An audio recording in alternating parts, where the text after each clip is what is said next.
Baim gelar syukuran, Paula yang tertekan. Meski Pengadilan Agama Jakarta Selatan telah memutuskan Baim Wong dan Paula Verhoeven resmi berpisah, namun Paula menunjukkan reaksi penolakan atas putusan majelis hakim.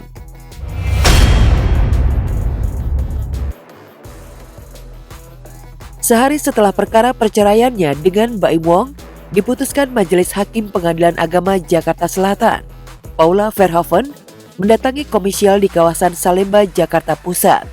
Paula kecewa dan melihat adanya kejanggalan dalam putusan majelis hakim, sehingga dia melapor ke Komisi Yudisial.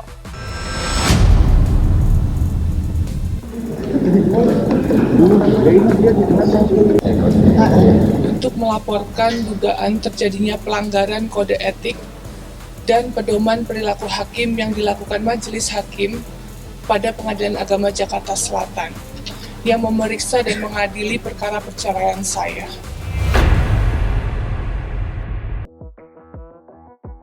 Paula yang tidak hadir saat sidang pembacaan putusan tidak terima dengan sejumlah poin yang jadi pertimbangan majelis hakim dalam mengabulkan permohonan talak Baim.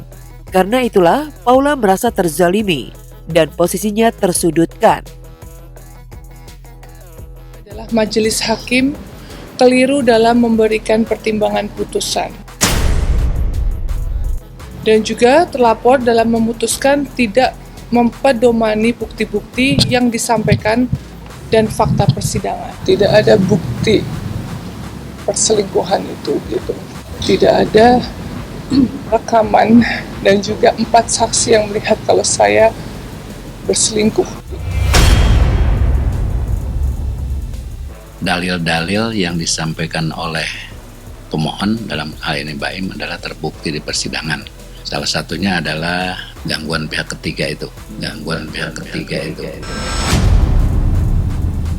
Jadi terbukti dari bukti-bukti baik surat maupun saksi-saksi yang disampaikan di persidangan. Ada kejadian yang gimana kalau salah, masa kita membiarkan? Nah itu jelas semuanya buktinya. Tapi emang buktinya ada semua kok.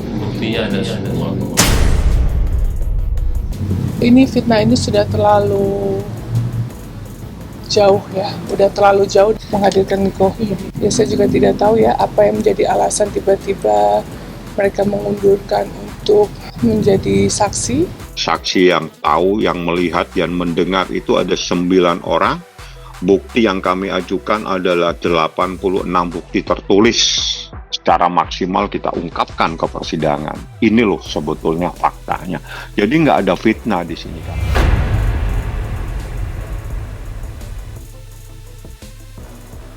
Keputusan majelis hakim seperti palu godam yang menghantam Paula hingga merasa teraniaya dan tersudutkan.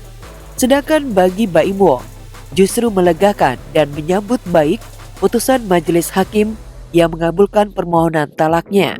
Sebagai ungkapan bahagia, Baim sampai menggelar acara syukuran bersama keluarga serta karyawannya.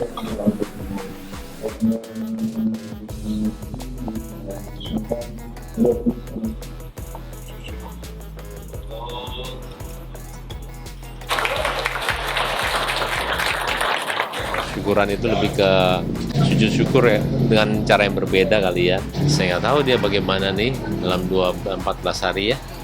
Kita lihat aja. Kalau saya sudah tenang sekarang. Saya banding bukan karena saya tidak mau co-parenting, tapi saya ingin keadilan dari putusan yang disertai bukti-bukti yang ada.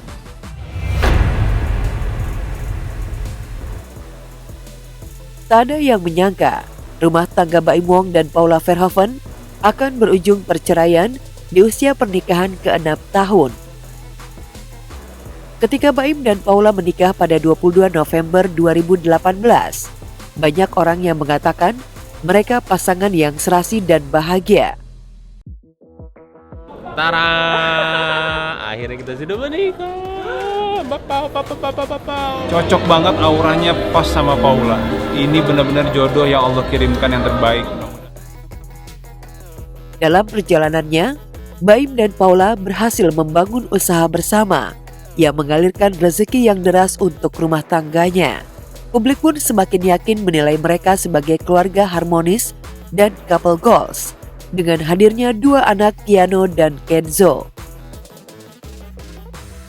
Penilaian publik mengenai Baim dan Paula sebagai pasangan ideal dan harmonis mulai luntur ketika Paula tidak terlihat menjenguk Johnny Wong, ayah Baim yang sedang sakit, pada awal tahun 2024.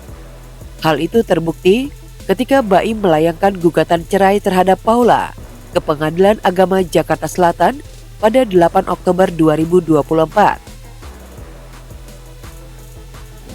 Yang paling sebel ya laki-laki ya lah. Dia harusnya datengin saya, jelasin semuanya.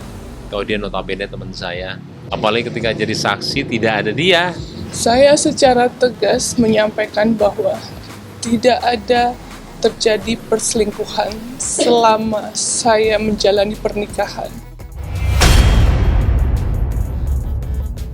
Ya emang harus gini terjadinya, yang banyak pelajaran juga di saya. Enggak lah, saya enggak gimana-gimana mereka. Dan saya bisa bertanggungjawabkan ini semua, perkataan saya, perlakuan saya di akhirat.